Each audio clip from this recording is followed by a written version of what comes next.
Hi everybody, thanks for joining my channel. I am right now sitting in front of 10 boxes that I've just finished and I need to take the tape off of all of them. So I just thought that I could at least show the process of this and how I'm doing it again. I'll show it a few times until maybe it's just becomes so popular that, you know, it's been seen enough that you don't really need to see it again and again and again. Right now though, what I do and what I'm making for videos is kind of new for being seen, so I like to at least show the process a few times and you guys can understand each step and what it takes actually to make just one box and how to put it all together. You know, again, I don't do all this stuff so that you guys can just kind of be lost. I like to at least give you a little bit of hints here and there on the process because it is a bit tricky in order to get such a perfect reveal around that edge of this type of box. And I picked it for that purpose because I really like that it has its own dedicated top that being that I tape off this way, it's not just a flat box top. I'm sure you've seen the difference in what I mean by that, but this just gave me that much more detail and I really loved it. So nonetheless, I'm going to take my wood cutting tool and just lightly pressure all the way around the edge here and try and be as straight and clean as possible in order to get the tape to come off really, really well. Okay.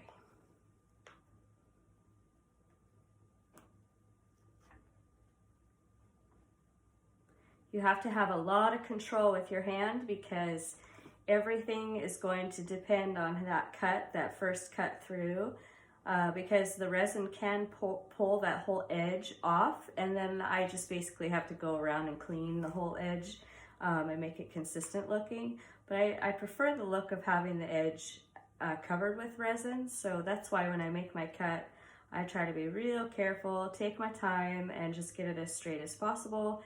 That also keeps me from cleaning up more in the long run.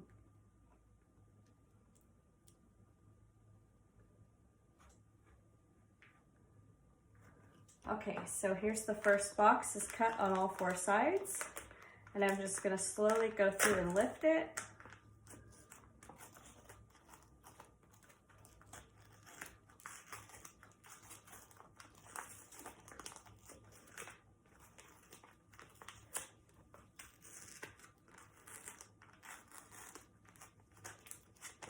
All right, I do kind of use my tape and pop off any of my resin drops that are on the table because this is a photo paper, so it actually comes off really easy. So I just try and multi-purpose everything that I possibly can and what I use. Being that this is so sticky, I can clean everything off with this tape and I'm not wasting more tape to do that. Okay, so I'll show you the top of the box real quick.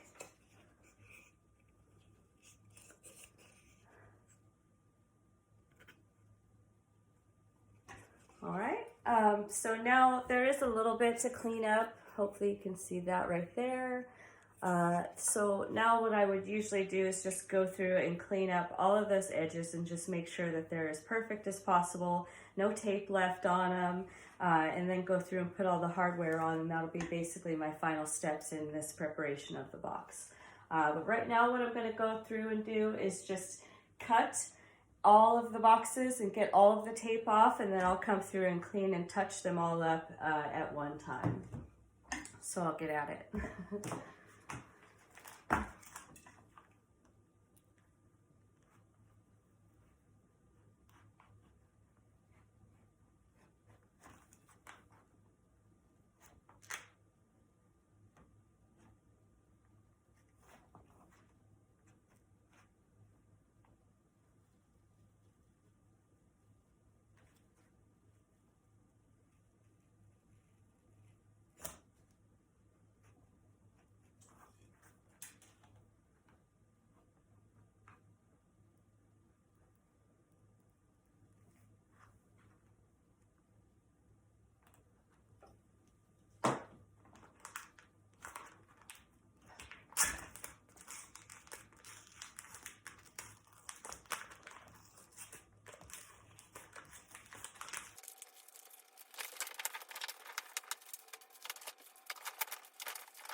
Here's another box.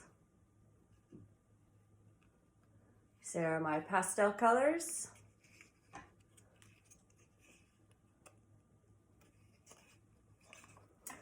It's looking kind of dark, hang on.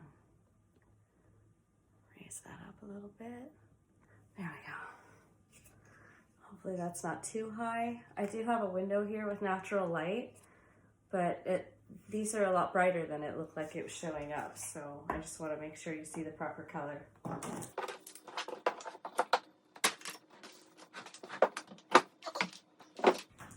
I hold each of my boxes up on these pucks.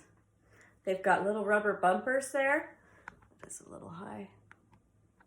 Sorry, it'll have to just stay like that. Okay, so it's a little bit high up on there because of that, but also because I don't want this kind of thing where the resin drips off of the tape. I don't want that to get onto my box, so I basically just put it up on this acrylic puck, and I can, you know, anything that sticks on there just pops right off. Super easy to keep clean. Obviously, besides when I was hand painting them, I was putting the boxes on here. I don't hand paint the boxes anymore. I just do a dip method.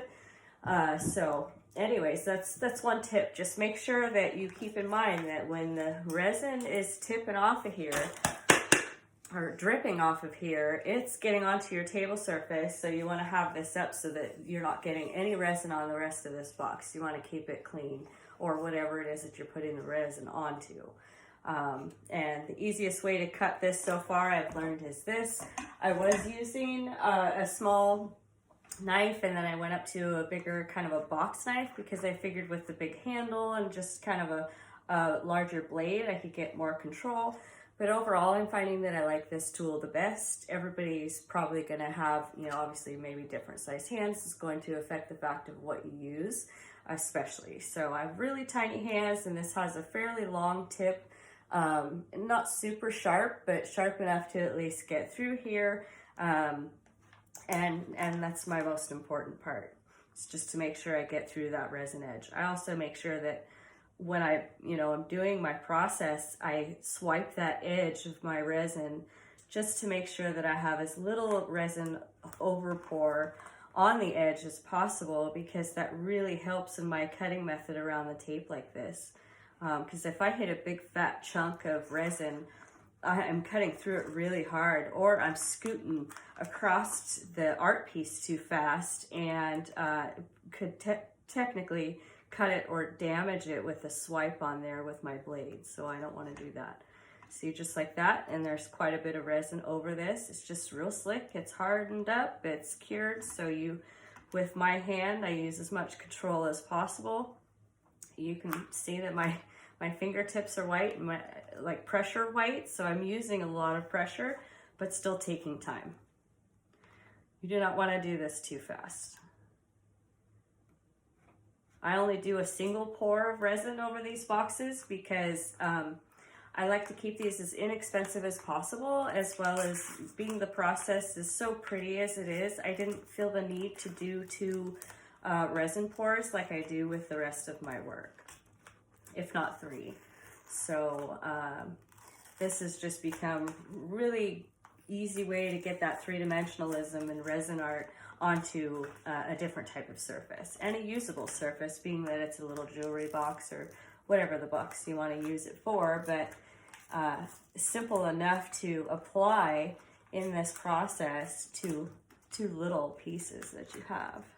It doesn't have to be necessarily a mold, but it does have to be taped off as best as possible in order to get the cleanest edge possible. And even then, I still have to repair a little bit here and there.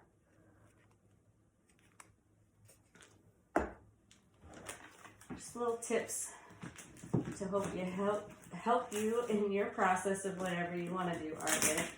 Now, if you're going to do something specific and you have any questions, you can always shoot me a message. I would be more than happy to apply anything that maybe I do to what you're trying to do. I'm an open book. I'm not here to keep all the secrets to myself. I'm here to help you get your artistic flavors and flow going. So that's, I think, more important than anything.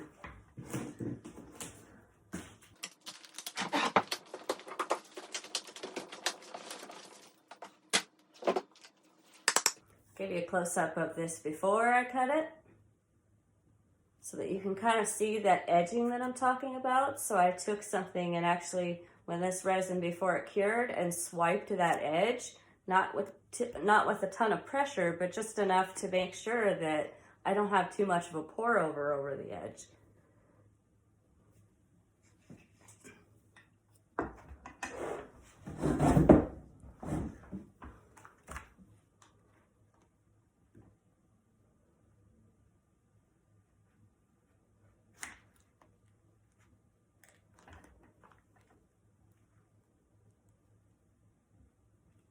Sometimes when it is thick, especially on the corners and stuff, I'll just wiggle my hand up and down versus trying to put more pressure and cut through. Just let the blade tip do the work.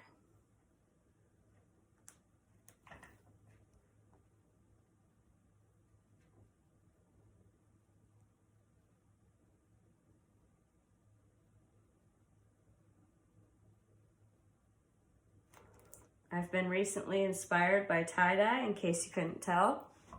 But we have, you know, with spring coming around and all the vibrance and colors and life and just lifting the energies, and I figured, you know, let's go bright colors and pastel colors and just mix them all up and have a little bit of fun, you know.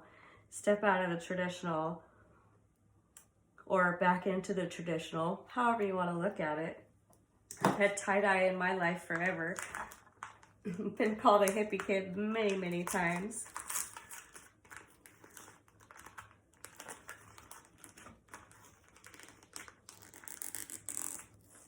Okay, so I have a good example here. This box has decided to come up and take the edge off. So hopefully you can see that. There is a little bit of missing edge right here. You can kind of see that it's there and then it disappears. So sometimes that tape, if it's just barely on the edge, it will also take it. But, or if I'm pulling and it's loose enough or thin enough, it'll take it off. But I do try and at least make it consistent as possible around that front when that happens. So it's still sealed obviously on the top, but it just doesn't give me that resin edge look like it will on most of the rest of the edge here. But still gorgeous. Absolutely love these colors.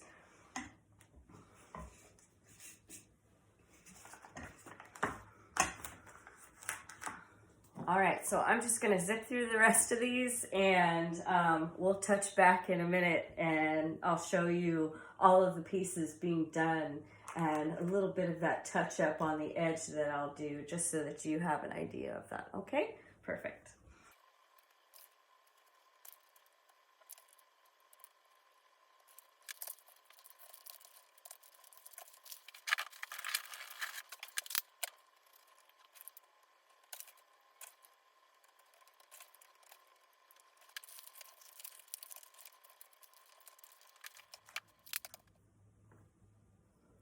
Okay, here's an example.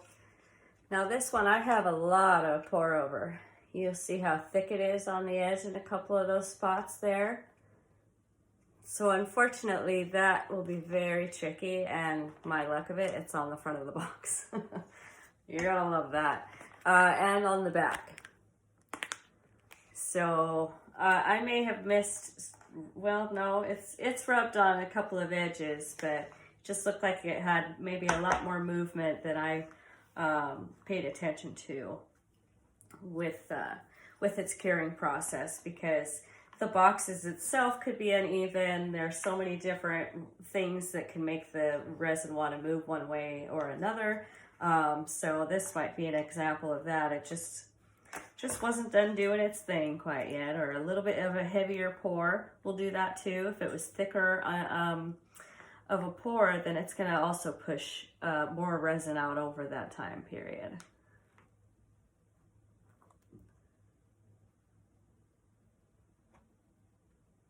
My initial pour with the first time around can be up to 2 hours with the 10 boxes. So that is from the beginning to end of the process that I go through. and watching it and making sure that no crystals tip, and stuff like that. It's not as quick as one would think, especially when you watch a video that's all sped up and shows it to you in 30 seconds. 60 seconds actually is what it seems to be the typical amount of time that you get to post something quick to get people's attention. You've got about a 60-second attention span, people. That's what they're telling me. I get it. I do too, I'm sure.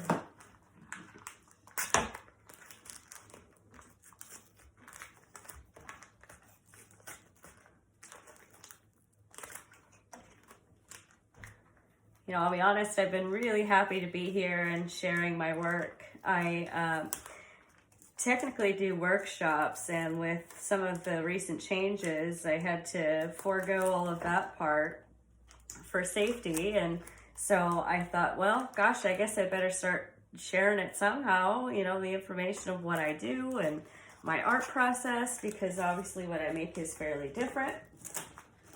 I don't have a huge following and stuff, so it's different for someone to go, oh, hey, you know, I got 10,000 followers. Look at what I'm doing now. Look at my new craft. And everybody's on board and looking and loving, and it's a quick moving product. For me and other people, it's not so quick. So I like to be out there in any way possible. And I think this is probably my best step at this moment, is to try and get on video, show you what I do. Eventually workshops will come back, and I think that interest around making one yourself with me will even be higher. I love having people learn this craft, and you know, even if you're not going to do it to make your own twist of this idea, you can do it in the time of the project and make it cool for yourself, and it's the same concept in my mind. I'd love to have you come here or wherever I'm going to be at the workshop moment and have you create something that's absolutely perfect for you, and have you fall in love with it forever. It's one of those memories that you can not only, you know, remember, but you have something that is that possession that takes that with you as well. Sorry, I got carried away with cleaning up that real thick edge. I just wanted to make sure that I could, but I'll still work on it a little bit more, but here's what it looks like.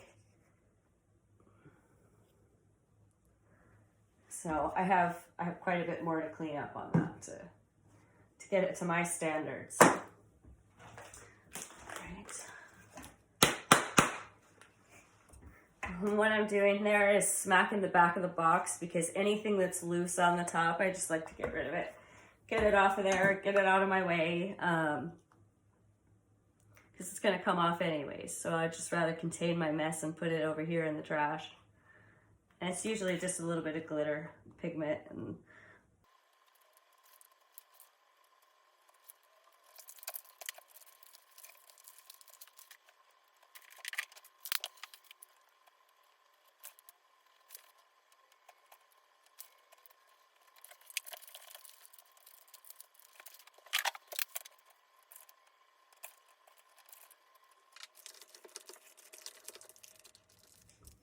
okay, so I'm going to start off with the one that has the front of it missing. The front of the little bit of resin missing, and I'm going to clean up the rest of it and give you an example of what that is.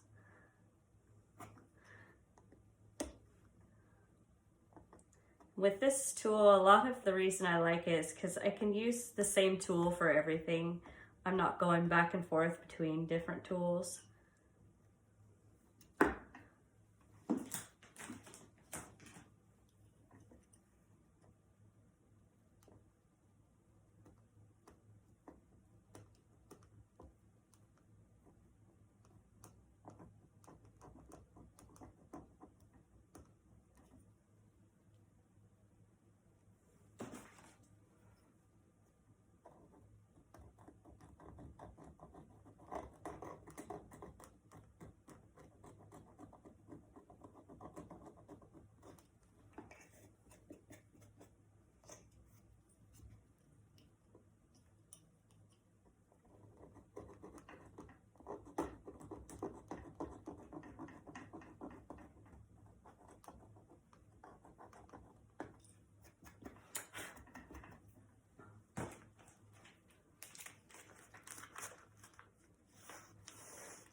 Okay.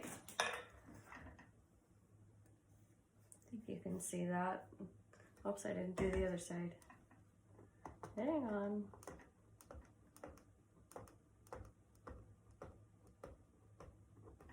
So I'll show you what I mean is in the peel up of the edge, you can see that little piece coming off. So that's where I'm cleaning up. I just want to get it a little bit more consistent looking. And if it wants to come up all the way, so be it. I have to work with that. But this right here, at least I can continue all the way through and it's still a clean edge on that box.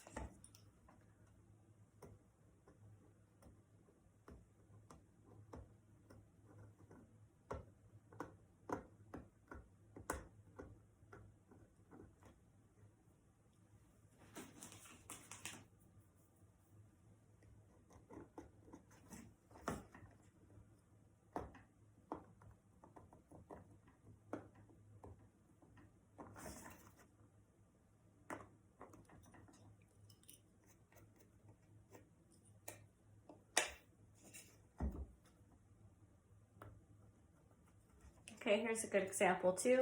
There's a little bit of bleed out from underneath the tape right there, so that's why you see so much colors kind of getting on the wood. And so what I'll go through, it's a little bit of tape and a little bit of bleed out, so I'm going to try and just pop my blade in and pull away and see if I can't chip that off.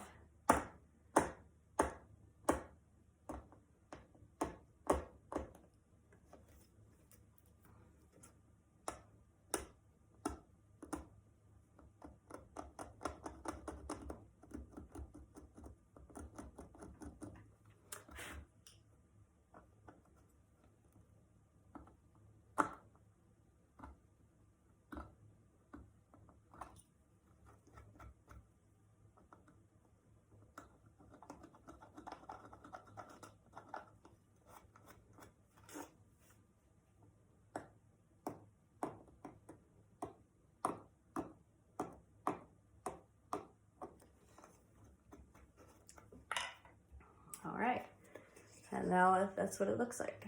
So I basically got everything off of there and it didn't damage the box or anything. And a lot of times also what I'll do is if I get any gouges from it, I can just kind of scrape right over that edge. The pine's really easy to clean up and fix. So it's just the perfect all-around tool. You know, as awkward as it is, I don't even remember where I found it. I think I'd had it forever. With a bunch of other like clay making tools and stuff. So anyways, if you want to use this, that's what I suggest because it's just enough control.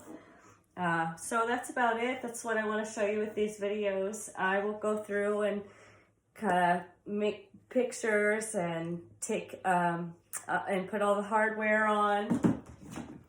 And soon enough, you'll be able to find these on my Etsy shop, available for sale.